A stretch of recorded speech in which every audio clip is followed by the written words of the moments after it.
বয়স যখন 7 হয়, বারবার যখন সালাতের কথা বলবেন, সাথে করে নিয়ে দাঁড়াবেন, জুমার দিন মসজিদে নিয়ে যাবেন, মাঝে মাঝে নামাজে নিয়ে যাবেন। 7, 8, 9 এই 3 বছরের ট্রেনিং এ 10 বছর তো এমনি পাক্কা নামাজে হয়ে যাবে। নাকি বলবেন হুজুর আমি তো পড়ি না, আমারই তো খবর নাই। ছেলেরা যে বলবো বাবা নামাজ কায়েম কর, এর আগে কিন্তু নিজের মুসল্লি হইতে হবে।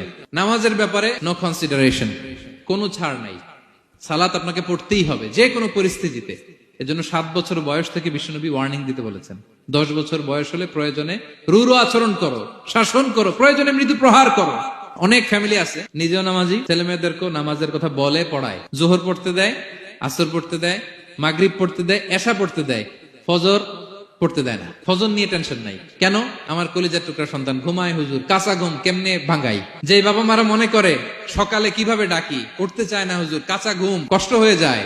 ফজরের সময় যদি আগুন লেগে যায় আপনার ঘরে, কি করবেন? আরেকটু ঘুমা, কাঁচা ঘুম।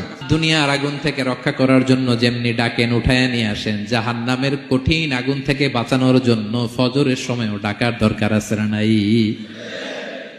দুনিয়ার আগুনের চেয়ে কমপক্ষে 70 গুণ বেশি তেজওয়ালা। বিষ্ণু বলেন নারুকুম তুকিদুন, যে আগুন দিয়ে কিচেনে রান্না করো, জাহান্নামের আগুন কিন্তু এই আগুন নয়। জাহান্নামের আগুন দুনিয়ার আগুনের চাইতে কমপক্ষে 70 গুণ বেশি তেজওয়ালা। তাহলে ফজরের সময় ডাকবেন তো ছেলে মেয়েকে, হ্যাঁ, নিজেও পড়বেন, ছেলে মেয়েদেরকেও ডাকবেন। আকিমিস সালাহ।